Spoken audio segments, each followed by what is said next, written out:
औज़ुबिल्लाहिमिनश्शैतानिर्रजीम बिस्मिल्लाहिर्रहमानिर्रहीम। अस्सलाम वालेकुम वरहमतुल्लाहि वबरकातुहू। बच्चों, आज हम उर्दू चमन पार्ट 2 लेवल 5 पढ़ेंगे। चलिए शुरू करते हैं। आज का सबक है इत्तेहाद की ताकत। इत्तेहाद किसको कहते हैं बच्चों? मिलजुल कर रहने को इत्तेहाद कहते हैं। एक किसान था, इसके 5 बेटे थे। एक किसान था और उसके कितने बेटे थे? 5 बेटे थे। एक बार किसान बीमार हो गया और एक बार किसान बीमार हो गया। इसके लड़के ज़मीन जायदाद के लिए आपस में लड़ने लगे और उसके जो बच्चे थे ज़मीन जायदाद के लिए आपस में लड़ने लगे। ये देखकर किसान को बहुत दुख हुआ और उस किसान को ये सब देखकर बहुत दुख हुआ। एक दिन इसने 5 पतली पतली लकड़ियों का गट्ठर बांधा और अपने लड़कों को बुलाया। एक बार उसने 5 पतली पतली लकड़ियों का एक गट्ठर बांधा और अपने बच्चों को बुलाया। पहले बड़े बेटे से कहा, बेटा इस गट्ठर को बीच में से तोड़ दो। पहले बड़े बेटे को बुलाया और उसने कहा कि इस गट्ठर को बीच में से तोड़ दो। इसने बहुत ज़ोर लगाया लेकिन गट्ठर ना टूटा। उस बड़े बेटे ने बहुत ज़ोर लगाया लेकिन वो गट्ठर ना टूटा। फिर दूसरे से कहा, बेटा तुम तोड़ दो। इसने भी बहुत ज़ोर लगाया लेकिन इससे भी ना टूटा। और दूसरा बेटा भी तोड़ने की कोशिश किया, फिर उससे भी ना टूटा। ऐसे ही बारी बारी दूसरे लड़कों से कहा, फिर गट्ठर ना टूटा। इसी तरह बारी बारी हर बच्चे से कहा और वो गट्ठर जो था वो नहीं टूटा। बाप ने रस्सी काट दी और हर लड़के को एक एक लकड़ी दे दी। और बाप किसान ने क्या किया कि बीच में से लकड़ी काट दी और हर लड़के को एक एक लकड़ी दे दी और कहा, अब अपनी अपनी लकड़ी तोड़ दो। फिर उसने कहा कि अब अपनी अपनी लकड़ी तोड़ दो। पांचों ने बग़ैर ज़ोर लगाए आराम से अपनी लकड़ी तोड़ दी। पांचों ने बग़ैर ज़ोर लगाए आराम से अपनी अपनी लकड़ी तोड़ दी।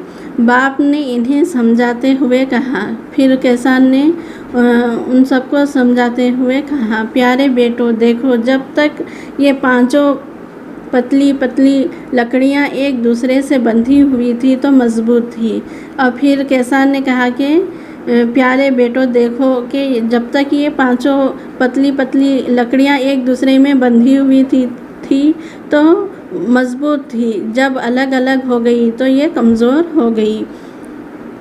इसी तरह तुम पांचों भाई जब तक इत्तेहाद की रस्सी से बांधे रहोगे कोई तुम्हारा कुछ ना बिगाड़ सकेगा। फिर उस किसान ने अपने बच्चों से कहा कि तुम अगर इत्तेहाद की रस्सी से एक दूसरे से बांधे हुए मिलजुल कर रहोगे तो तुम्हारा कोई कुछ बिगाड़ नहीं सकेगा। जब लड़ाई झगड़ा करके अलग अलग हो जाओगे तो हर एक तुमको दबाएगा।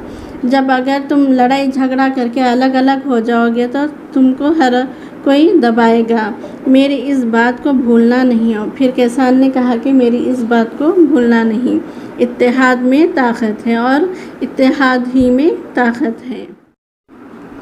बच्चों, इत्तेहाद के मायने हैं आपस में मुत्तहिद और इकट्ठे होकर ज़िंदगी बसर करने के हैं। इत्तेहाद एक नेमत है। अल्लाह ने कुरान करीम में उसे खुसूसी नेमत करार दिया है। इत्तेहाद आपको शान, शौकत और इज़्ज़त में इजाफ़ा करता है। इत्तेहाद आपकी क़ुव्वत व बालादस्ती का बाअस है। आपस में इत्तेहाद की वजह से हमदर्दी और मोहब्बत पैदा होती है और हिम्मत व हौसला भी बढ़ता है। मुसलमानों के लिए तो इत्तेहाद एक लाज़मी है। इरशाद बारी ताला है, और आपस में झगड़ा ना करो वरना तुम कमज़ोर पड़ जाओगे। इस्लाम में तमाम मुसलमान आपस में भाई भाई हैं, चाहे वो जहाँ कहीं भी रहते हैं और इनका किसी भी रंग व नस्ल से ताल्लुक़ हो, वो कलमा तैयबा पढ़ता हो, वो मुसलमान हमारा दीनी भाई है। कुरान करीम ने ईमान वालों को भाई से ताबीर फरमाया है। इरशाद रब्बानी है, मुसलमान आपस में एक दूसरे के भाई हैं। हुजूर सल्लल्लाहु अलैहि वसल्लम ने इरशाद फरमाया, मुसलमान मुसलमान का भाई है, उस पर ख़ुद जुल्म करता है और न उसे हक़ीर जानता है। फिर आप सल्लल्लाहु अलैहि वसल्लम ने अपने क़ल्ब मुबारक की तरफ इशारा करते हुए 3 बार ये अल्फाज फरमाए, तक़वा की जगह ये है कि किसी शख्स के बुरा होने के लिए यही काफ़ी है कि वो अपने मुसलमान भाई को हक़ीर जाने। हर मुसलमान पर दूसरे मुसलमान का खून, माल और इज़्ज़त हराम है। नबी सल्लल्लाहु अलैहि वसल्लम इसी ईमान व तक़वे को फ़जीलत की बुनियाद भी करार दिया है और ये बतला दिया कि इंसान रंग व नस्ल और कौम और कबीले के एतबार से नहीं बल्कि ईमान और तक़वा जैसी आला सिफ़ात से दूसरों पर फ़ौक़ियत हासिल करता है। और कौम व कबीले सिर्फ़ तारुफ़ और जान पहचान के लिए हैं। मोहब्बत की बुनियाद ईमान और इस्लाम से है। यही सबका एक रब, एक रसूल, एक किताब, एक कबीला और एक दीन है जो कि दीन इस्लाम है।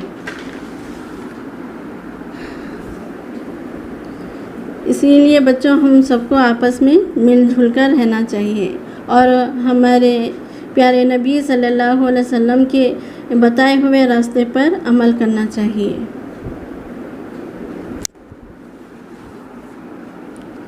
इत्तेहाद की ताकत। सवालात के जवाबात है बच्चों। पहला सवाल क्या है, कैसान के कितने बेटे थे? जवाब क्या है, कैसान के 5 बेटे थे। दूसरा क्या है, कैसान को क्या देखकर दुख हुआ? जवाब क्या है, एक बार कैसान बीमार हो गया, इसके लड़के ज़मीन जायदाद के लिए आपस में लड़ने लगे, ये देखकर कैसान को बहुत दुख हुआ। तीसरा सवाल क्या है, कैसान ने लकड़ियों का क्या किया? कैसान ने 5 पतली पतली लकड़ियों का गट्ठर बांधा और अपने लड़कों को बुलाया। चौथा सवाल क्या है, क्या लड़के लकड़ियों का गट्ठर तोड़ने में कामयाब हुए? जवाब क्या है, लड़के लकड़ियों का गट्ठर तोड़ने में कामयाब नहीं हुए। ये बच्चों सवालात के जवाबात हैं, आप अपनी नोटबुक में लिखिए और याद कीजिए।